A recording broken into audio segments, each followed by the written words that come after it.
Welcome back to study central. इस chapter का next topic start करते हैं, वो है हमारा industrial development and regulation act 1951। इसके पहले की वीडियो में हमने इंडस्ट्रियल पॉलिसी डिस्कस किया था। अब ये एक एक्ट पास हुआ था, इसका भी जनरली बहुत ही इंपॉर्टेंट क्वेश्चन है, ये 8 मार्क्स का क्वेश्चन कवर करता है ये। अब इसमें क्या क्या हम लोग डिस्कस करेंगे, 8 मार्क्स में क्या पूछा जा रहा है, आंसर क्या बनेगा। तो इसमें आपसे पूछेगा कि meaning of industrial development and regulation act 1951 क्या था उसमें, what were the things included in this act and objectives of this act and silent features of this act. ये सब आपको पूरा पूछ सकता है 8 मार्क्स का।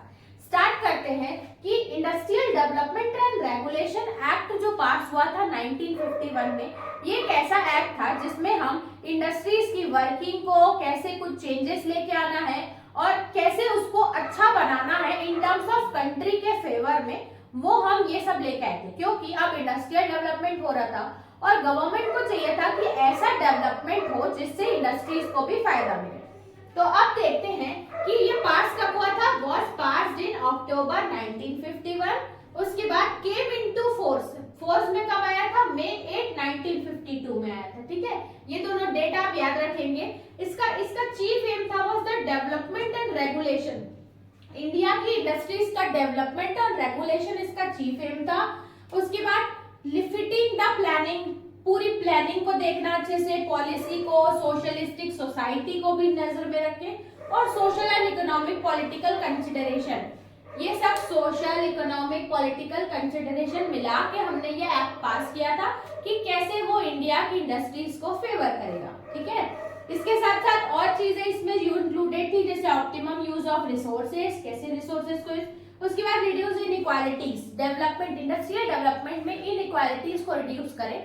ये सब कुछ इसके पॉइंट्स हैं जो कि इस पूरे एक्ट में डिस्कस किए गए हैं, जिसको आप देख सकते हैं। ठीक है, इसके बाद इसके ऑब्जेक्टिव्स क्या थे, तो हमने इंडस्ट्रियल पॉलिसी और ये सब ऑब्जेक्टिव्स देखे ना, कि कोई भी अगर एक्ट पास होता है तो इंडस्ट्रीज के लिए होता है, जैसे कि हम ऑप्टिमम यूज ऑफ रिसोर्सेज करें, इसके बाद एंटरप्रेन्योरशिप डेवलप हो, एक्सपोर्ट ओरिएंटेड इंडस्ट्रीज बने, एम्प्लॉयमेंट जनरेट हो, वैसे ही कुछ ऑब्जेक्टिव्स इसमें आप लिख सकते हैं। एकदम पर्टिकुलर ये है वो नहीं है ऐसा जरूरी, लेकिन मैंने कुछ पॉइंट मेजर किया, अगर आप ये लिखेंगे तो भी ठीक है, नहीं तो अपने मन से भी लिख सकते हैं कि कैसे हम ऑब्जेक्टिव्स क्या होते हैं इंडस्ट्रियल डेवलपमेंट के। ठीक है, तो इसके ऑब्जेक्टिव्स ऑफ द एक्ट है कि इकोनॉमाइज, जो भी हम इनपुट्स यूज कर रहे थे, कि हम इंडस्ट्रीज में इनपुट्स यूज करते हैं जैसे कि रॉ मटेरियल्स, वो थोड़े इकोनॉमाइज हो, यानी कि मतलब थोड़े सस्ते हो, इकोनॉमिक हो, इसी ये था हमारा ऑब्जेक्टिव।